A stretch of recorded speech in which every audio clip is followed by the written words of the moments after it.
హే మంజు, నువ్వు చేసిన ఈ మంచి పనికి సిటీ మొత్తం లడ్డూలు పంచుతా, హల్చల్ చేసేస్తా.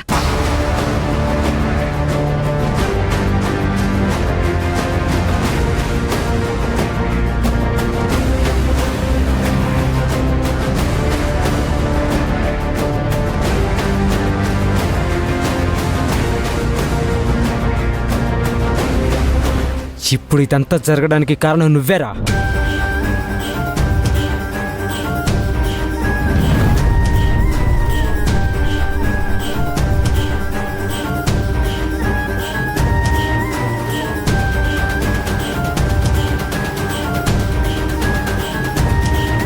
మల్లిక్, పుష్కర్ను వదిలిపెట్టు. వదులు.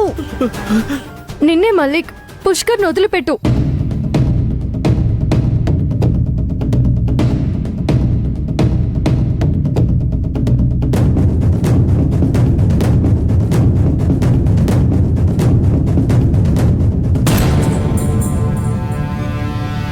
మంజు, ఏంటమ్మా ఇదంతా? నీ పరిస్థితి అసలే బాలేదు. ఇప్పుడు సత్యనెందుకు అరెస్ట్ చేశావు?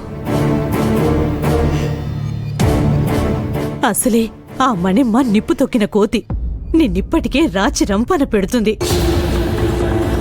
కొడుకును అరెస్ట్ చేసి స్టేషన్లో పెడితే రేపొద్దున వాళ్ళు నిన్ను ప్రశాంతంగా ఉండనిస్తారా? నువ్వింకా విడాకులు తీసుకోలేదు, ఆ ఇంట్లోంచి బయటకు రాలేదు. ఏదో రకంగా నువ్వా ఇంట్లోంచి బయటపడాలనేదే నా ఆలోచనమ్మా. అమ్మా, నేను నా డ్యూటీ చేశాను. డ్యూటీని చేశావా? ఈ మాత్రం డ్యూటీని ఇంకెవరు చేయరా? ఆ మణిమ్మ సత్య నిన్నేం చేస్తారో అని భయంగా ఉంది. నువ్వెందుకు భయపడుతున్నావు? నేను నా కర్తవ్యాన్ని నిర్వర్తించాను. నేనేం సత్యాన్ని కక్షతోటి అరెస్ట్ చేయలేదు. అక్క, బావ మంచోడు. హాసిని, బావా అని నువ్వు బంధుత్వాన్ని కలుపుకుంటే సరిపోదు. అయినా ఇది బంధుత్వానికి సంబంధించింది కాదు.